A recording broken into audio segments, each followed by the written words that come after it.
বলো আনি, গোরা বড় দয়ার ও ঠাকুর। আহা, এমন দয়াল আর দেখি নাই। এমন দয়াল আর দেখেছি? এমন দয়াল আমরা আর কখনোই দেখিনি। অনেকের মনে অনেক প্রশ্ন, দূর তোমরা এরকম এরকম কথা বলো, তাকে তো আমরা মানুষ বলেই জানি, সে তো আমাদেরই মতন মানুষ, তা তাকে আমরা ভগবান বলে মানবো কেন? কি গো মায়ের এমন প্রশ্ন আস্তে আস্তে এই যে বলছে তাকে ভগবান বলে মানবো কেন? বলছে শোনো, তোমরা আকন্দ গাচ্ছে না তো? আকন্দ এই সামনেই আসছে না ব্রত? কিসের ব্রত? শিব চতুর্দশী। হ্যাঁ, তা শিব চতুর্দশীর ব্রত মায়েরা করেন তো? হ্যাঁ, করবেন। কেন? এতে অনেক লাভ আছে। তা শিব চতুর্দশীর ব্রত কেন করে? কেন, কিসের জন্য? অনেকে শুনেছি নাকি দেবাদিদেব মহাদেবের মতো, মানে ভোলা বাবার মতো বর পাবার জন্য অনেকে ব্রত করে। নিতাই গৌর হরি বল। তবে অনেক লাভ আছে গো, আমার বাবার ব্রত করলে অনেক লাভ আছে। প্রথম লাভটা কি? কেননা বাবার ব্রত করে যদি বাবার মতো বর পাওয়া যায়, তাহলে প্রথম উপকারটা হলো কি না, বাবা তো আমাদের মতন এরকম কোঁচ দিয়ে গিট দিয়ে কাপড় চুপড় পরে না, বাবা কি পরে? বাগছাল। তা বাবা বাগছাল পরে, তাই এখানে প্রথম উপকার হলো মায়েদের কাপড় চুপড় কাচার ঝামেলাটা থাকবে না। নিতাই গৌর হরি বল। একটা উপকার হলো। দ্বিতীয় উপকার কি? দ্বিতীয় উপকার হলো যে মায়েদের দেখবেন অনেক সময় অনেক জল লাগে, স্নান করতে, গা ধুতে, বাসন মাজতে, কাপড় কাচতে প্রচুর জল, প্রচুর জল। তা জীবনে কোনোদিন জলের অভাব হবে না। নিতাই গৌর হরি বল। কারণ জটার মধ্যে গঙ্গাটা আছে, দ্বিতীয় উপকার। আর তৃতীয় উপকারটা কি হবে? তৃতীয় উপকার, বাবা তো আর আমাদের মতন এত সেবা করে না, একবার পঞ্চব্যঞ্জন, শাক, শুক্তা, ডাল, ভাজি, অনেক কিছু চাই না। বাবার কিছুই চাই না। বাবাকে একটা ফল, একটু দুধ দিলেই মিটে গেল। তাহলে মায়েদের রন্ধনের ঝামেলাটাও আর রইল না। তিনটে উপকার। আর চতুর্থ উপকার হলো জীবনে কোনোদিন কারেন্ট যাবে না। জীবনে কোনোদিন কারেন্ট যাবে না। কেন না, জটার মধ্যে চন্দ্র আটা আছে, চন্দ্রদেব বিরাজ করছে। কি তাই তো নাকি?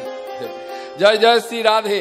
তবে আমি গতবারে বাবা তারকনাথের মন্দিরে, আমি তো হুগলির ছেলে, বাবা তারকনাথের মন্দিরে গিয়ে দেখলাম যে বেশিরভাগ বিবাহিত মায়েদের ভিড় বেশি।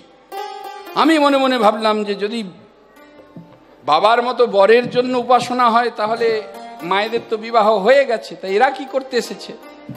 অনেক অনুসন্ধান করে জানতে পারলাম, ও বাবা, মায়েরা বাবার কাছে আরজি জানাতে গেছে। কি আরজি? বাবা, তোমার কাছে কি চাইলাম আর তুমি কি দিলে বাবা? নিতাই গৌর হরি বল, হরে কৃষ্ণ। তাহলে লক্ষ্য করে দেখুন, এই যে আকন্দ ফুল, যে ফুলকে বাবা খুব ভালোবাসেন, আকন্দ ফুল খুব ভালোবাসেন বাবা। তা আপনি যদি একটা ওই আকন্দের গাছ থেকে ফুল বা পাতা ভাঙেন, দেখবেন একটি আঠা বাহির হয়। আর সেই আঠাটি, এখন কাউকে যদি জিজ্ঞাসা করি আঠার রংটি কেমন, এক কথায় বলবেন সাদা। তা কেমন সাদা? না দুধের মতো সাদা। ও, কিন্তু সেটা তো দুধ নয়, দুধের মতো সাদা। ঠিক তেমন আমার গৌরাঙ্গ মহাপ্রভু, তিনি মানুষের মতো, কিন্তু তিনি মানুষ নয়, তিনি হলেন ভগবান। ঐশ্বর্য বীর্যস্য শ্রী যশ জ্ঞান আর বৈরাগ্য জেনার মধ্যে বিরাজমান, তিনি হলেন ভগবান। তাই মহাজন এক পাশে দাঁড়িয়ে কলম দিলেন, ওগো কত শত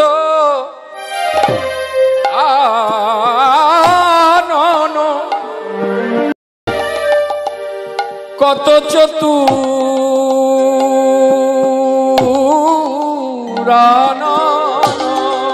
ওই না কত শত আনন, কত চতুরান, ওই কত শত আনন,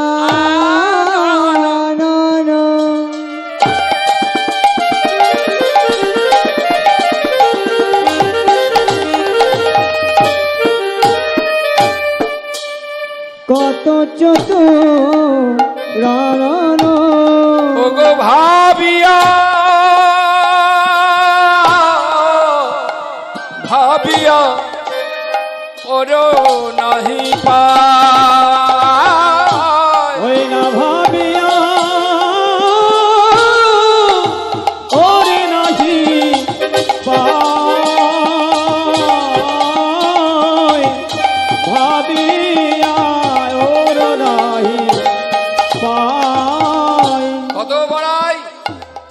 মধ্যে বড় পণ্ডিত, আমার মধ্যে অনেক পাণ্ডিত্য জ্ঞান আছে, আমি 4 বেদ পাঠ করেছি, 6টা দর্শন জয় করেছি, আমি ভগবানকে জানতে পারবো না, এটা হতে পারে না। বললো তুমি যতই বড়াই করো না কেন, 4 বেদ তো পাঠ করেছো, 6টা দর্শনকে জয় করেছো, কিন্তু তুমি কি কখনো তোমার আকুল প্রাণে ব্যাকুল হয়ে তোমার মানব জীবনের সর্বস্ব কিছুকে তুমি কি গৌরচরণে সমর্পণ করেছো? করো নাই। তাহলে তোমার ওই বেদবিদ্যা কেমন জানো? মহাজন এক পাশে দাঁড়িয়ে কলম দিলেন। আজকে সভা মাঝে উপস্থিত সকলেই রয়েছেন। এই স্থানটিকে এমন করে উলুধ্বনি জয়ধ্বনিতে মুখরিত করে তুলতে হবে, যে সকল ভক্ত এখনো এসে উপস্থিত হয়নি তারা যেন আফসোস করে বাবা কেন গেলাম না, কি আনন্দ করছে ভক্তগণ। হ্যাঁ, মহাজন এক পাশে দাঁড়িয়ে কলম দিলেন। 4 বেদ সরদর্শ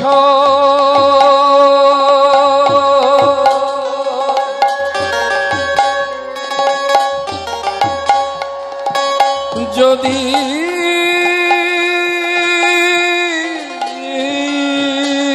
করে অধ্যায়,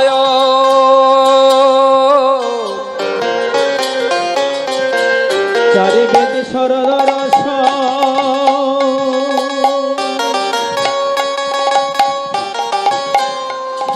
যদি কর অধ্যায়, 4 বেদ সরদর্শ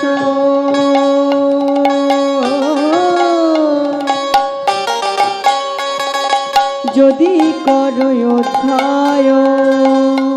তুমি 4 বেদ সরদর্শন, হ্যাঁ, তোমার বড়াই বৃথা যদি তুমি গৌর ভজনা না করো, গুরুচরণ আশ্রয় করে। ও বৃথা তার অধ্যায়।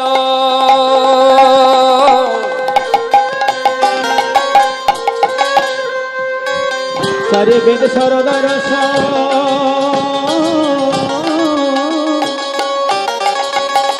তুমি যদি কর অধ্যায়,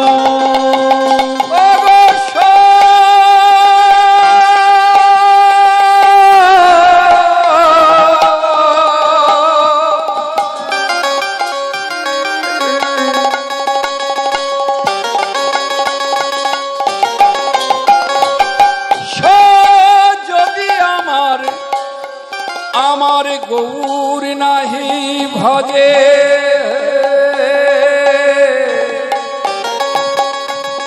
আমার গৌর নাহি ভজে। তো যদি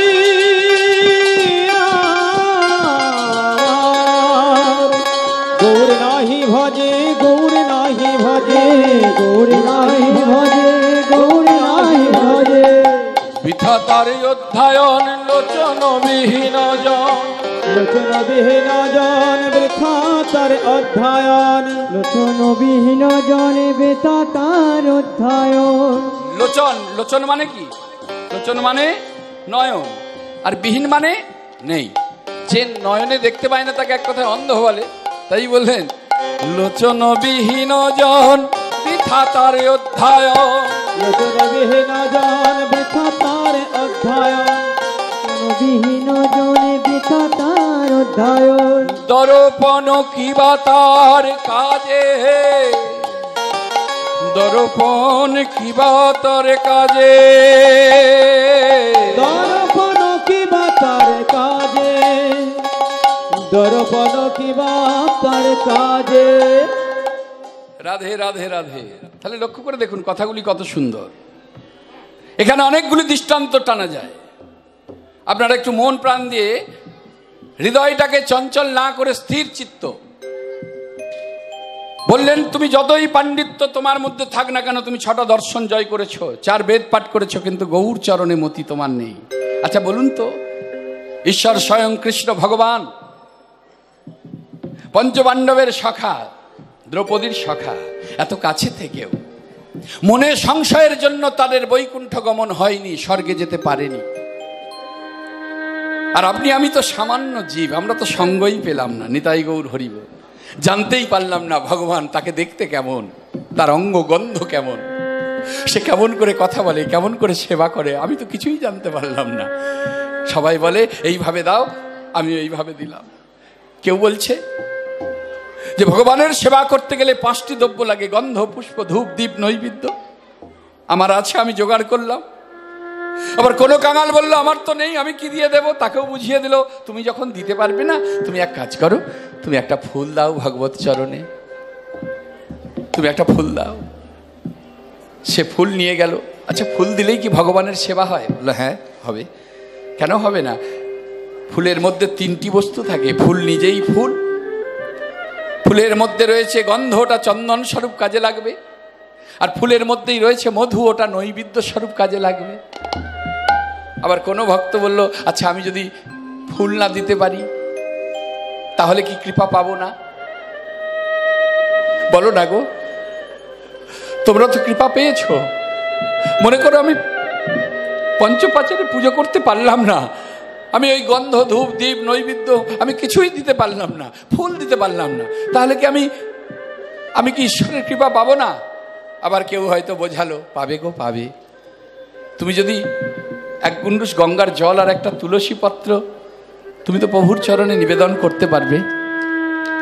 চৈতন্য চরিতামৃতে কবিরাজ গোস্বামী তিনিও বলেছেন, তুলসী দল মাত্রেন জলস্য চুলুকেন বা বিক্রিণীস্বাত্মানং ভক্তভ্যই ভক্ত বৎসল্য।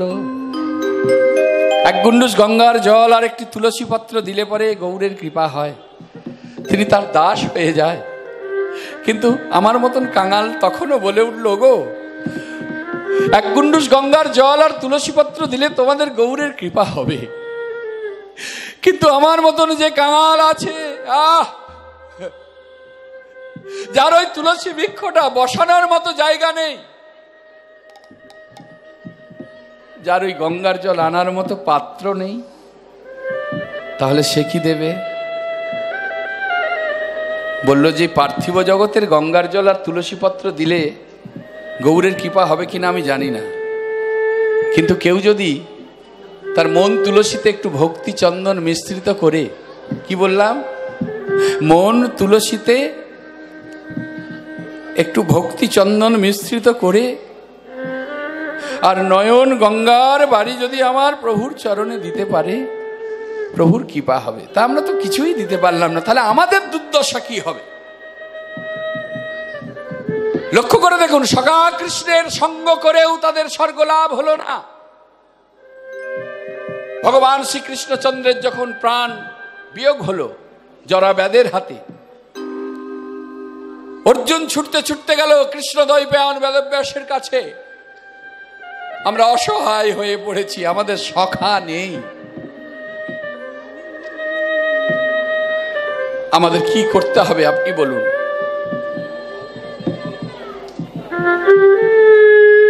তখন কৃষ্ণদ্বৈপায়ন বেদব্যাস বলল, শোনো, তোমরা এক কাজ করো, এই রাজ সুখকে ত্যাগ করে তোমরা তীর্থযাত্রা করো। তোমার দাদাকে বলো যে রাজ সিংহাসন ত্যাগ করে তীর্থে তীর্থে যেন ভ্রমণ করে। এটা কে বললেন?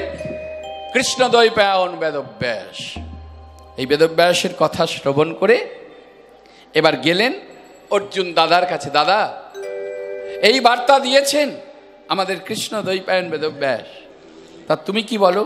দাদা বলল, বেশ, তেনার কথায় শিরোধার্য।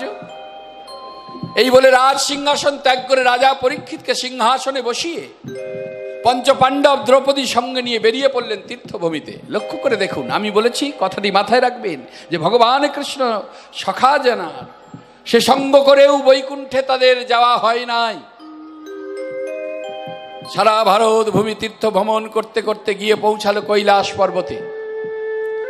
শাস্ত্রে বলেছে কৈলাস পর্বতের চূড়াটাই নাকি, কৈলাস পর্বতের চূড়াটাই নাকি স্বর্গের দ্বার। সেখানে যদি কেউ পৌঁছাতে পারে তার স্বর্গে যাবার রাস্তা সে দেখতে পায়। সেই বাসনা নিয়ে যখন কৈলাস পর্বতে পৌঁছালেন, এই কৈলাস পর্বতে পৌঁছে এবার উপরের দিকে তাকিয়ে দেখলেন দীর্ঘ উঁচু সেই কৈলাস পর্বতের চূড়া। তাহলে যেতে তো হবে, না হলে তো স্বর্গের দ্বার পাওয়া যাবে না, আর স্বর্গের দ্বার না পেলে তো স্বর্গে পৌঁছানো যাবে না। তাই সকলে মিলে কি করলেন না, সকলে মিলে সেই পর্বতের চূড়ায় উঠতে লাগলেন। আস্তে আস্তে আস্তে আস্তে উঠছেন।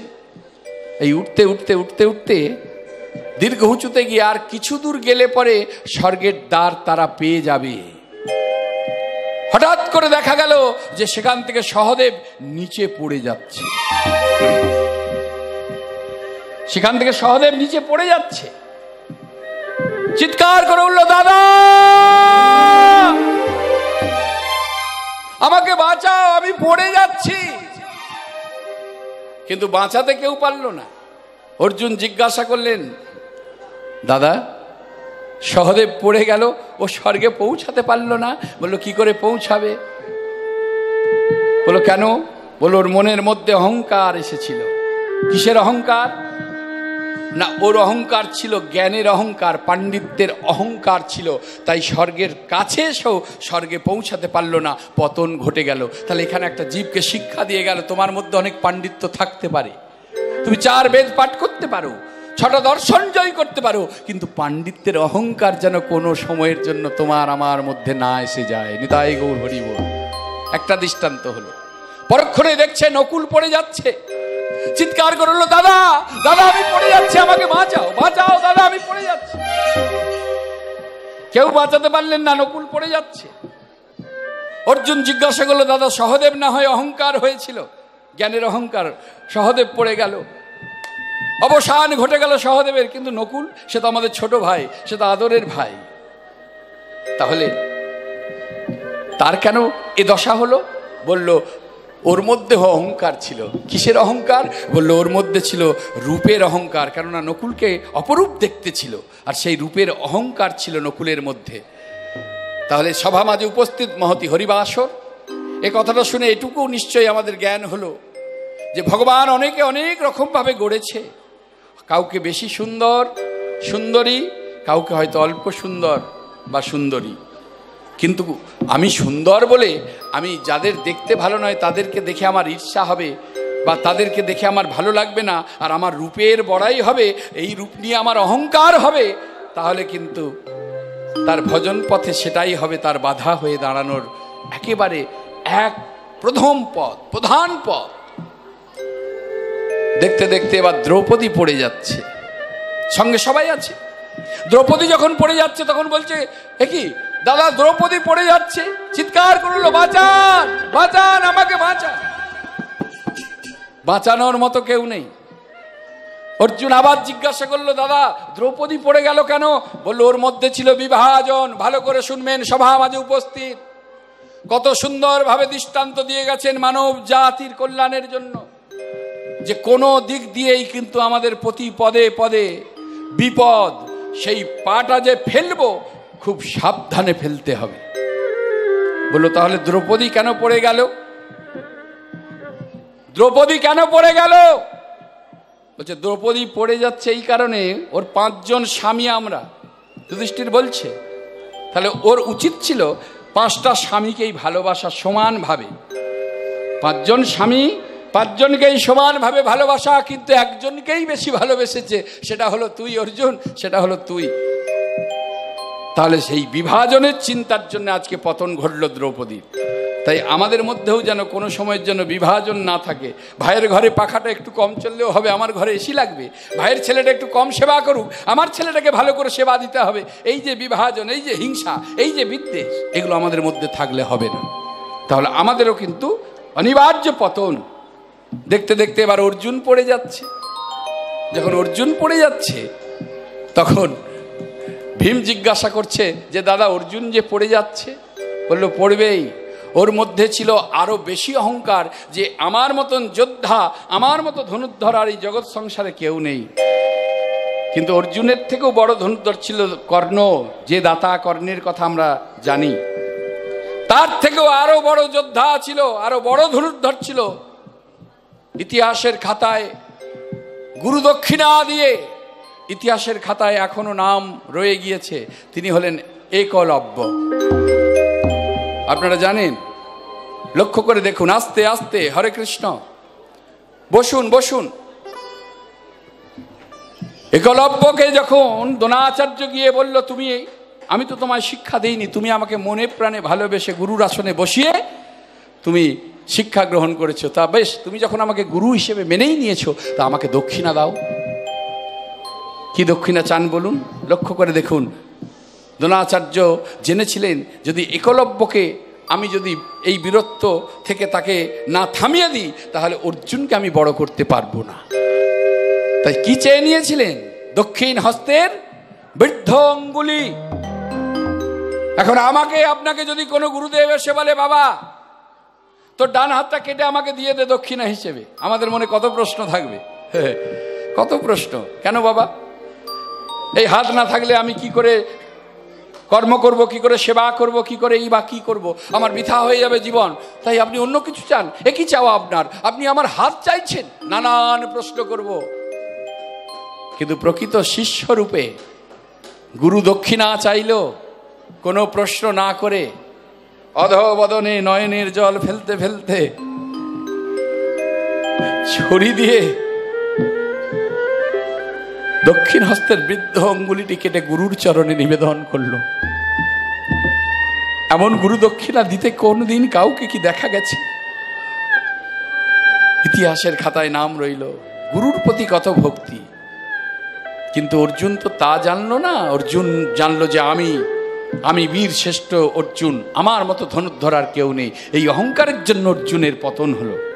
আর দেখতে দেখতে এবার ভীম পড়ে যাচ্ছে। পড়তে পড়তে জিজ্ঞাসা করছে, দাদা আমি যে পড়ে যাচ্ছি, আমি তোমাদের আপদে বিপদে কত রক্ষা করেছি, এমনকি তোমাদের জন্য রাক্ষসীকে বিয়ে করেছি, তথাপি আমি পড়ে যাচ্ছি কেন? বলল, ভাই তোর কোনো দোষ নেই, কিন্তু একটা দোষের জন্য আজ তোর পতন হলো। কি দোষ? না, তুই শুধু নিজের পেটের কথাই চিন্তা করেছিস। নিজের পেট ভরলেই আনন্দ, আর কেউ সেবা করলো কি না করলো তাতে তুই কখনোই মনোসংযোগ দিসনি। এখানে একটা শিক্ষা আমরা পেলাম। নিজের হাঁটুতে যখন ব্যথা হবে, নিজের যখন কোমরে ব্যথা হবে, হাতে ব্যথা হবে, অঙ্গে অঙ্গে ব্যথা হবে, যদি তুমি অনুভব করতে পারো তাহলে জানবে তুমি বেঁচে আছো, কিন্তু মানুষ হতে পারোনি।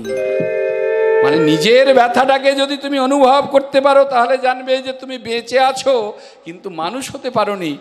কিন্তু যখন অপরের ব্যথা তুমি অনুভব করতে পারবে তখন জানবে যে তুমি একজন মানুষ হয়েছো। নিতাই গৌর হরি বল।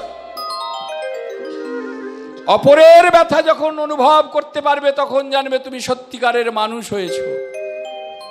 দেখতে দেখতে যুধিষ্ঠির স্বর্গে পৌঁছে গেল। স্বর্গের দ্বারে দেবরাজ ইন্দ্র রথে, সোনার রথ নিয়ে অপেক্ষা করছে। এসো এসো যুধিষ্ঠির, তোমার জন্য রথ তৈরি, চলো স্বর্গে। যুধিষ্ঠির এবার সঙ্গে একটি কুকুর ছিল, সারাক্ষণ সময় দিয়েছে, তাকে নিয়ে রথে উঠতে যাচ্ছে। দেবরাজ ইন্দ্র বলল, না, যদি যেতে হয় তুমি চলো, কিন্তু এই কুকুর নিয়ে যাওয়া যাবে না।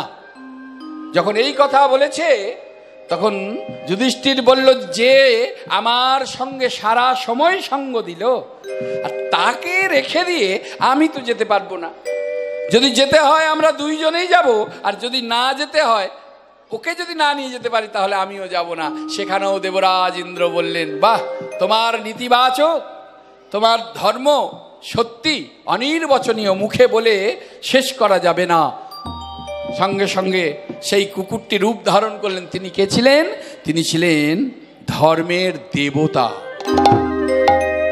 একমাত্র স্বর্গে পৌঁছালেন কে? যুধিষ্ঠির। তাহলে এখানে একটি জিনিস পরিষ্কার বোঝা গেল, সখা ভগবান যাদের সখা, এত কাজ থেকে সঙ্গ করেও যারা স্বর্গে পৌঁছাতে পারে না, তাহলে আপনি আমি যদি একটু ভজন সাধন না করি, একটু গুরুচরণ আশ্রয় না করি, একটু নাম যদি না করি, তাহলে আপনার আমার জীবনের দশা, জীবদ্দশায় কি হতে পারে সেটা একটু অনুভব করাই যায়। তাই ওই 4 বেদ পাঠ করো, 6টা দর্শনই জয় করো। তাই ঈশ্বর চরণে তোমার মতি থাকতেই হবে। আর যদি না থাকে, একটা অন্ধের সামনে যদি আয়না ধরে বলে, দেখ তো অন্ধ, তোর বদনটা কেমন দেখাচ্ছে, তার যেমন ওই আয়নায় কোনো কাজে লাগে না, আর তোমার ওই বেদ বিদ্যাটা অন্ধের দর্পণের ন্যায়। আবার মহাজন এক পাশে দাঁড়িয়ে কলম দিলেন, কি বললেন? বেদি বিদ্যা আদি যত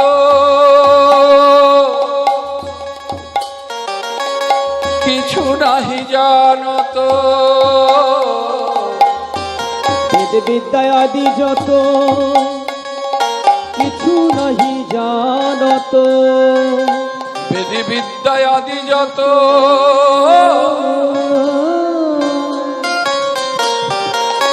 কিছু নাহি জানত। আমি বিদ্যাহীন, আমি মন্ত্রহীন, আমি ক্রিয়াহীন, আমি লেখাপড়া কিচ্ছু জানি না। তাহলে আমি কি জানি? বেদি বিদ্যায় আদি যত কিছু নাহি জানত। বেদ বিদ্যা আদি যত কিছু নাহি জানত। সো যদি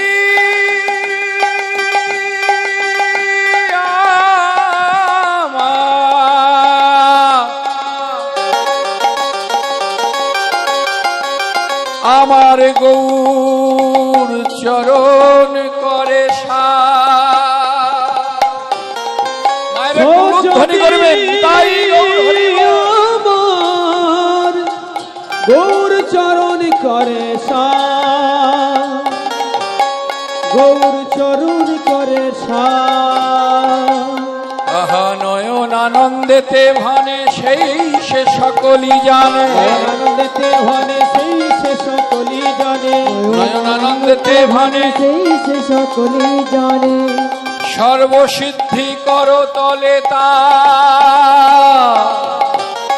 সর্বসিদ্ধি করো তলে তা, সর্বসিদ্ধি করো তলে তার, সর্বসিদ্ধি করো তলে তার, সর্বসিদ্ধি করো তলে তা, সর্বসিদ্ধি করো তলে তার, সিদ্ধি করো তলে তা, সর্বসিদ্ধি করো তলে তার, ওই না সর্বসিদ্ধি করো তলে তার, সর্বসিদ্ধি করো তলে তার, সর্বসিদ্ধি করো তলে তার। তার জানা হলো গো, জানা হলো গো, জানা হলো গো, জানা হলো গো, বেদি বিদ্যায় জানা হলো তার।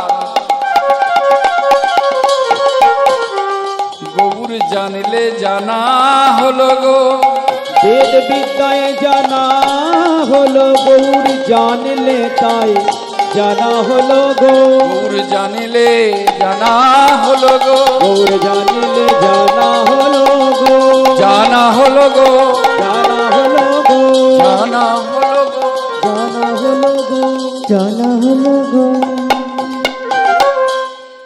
বেদ বিদ্যায় আদি যত কিছু নাহি জানত।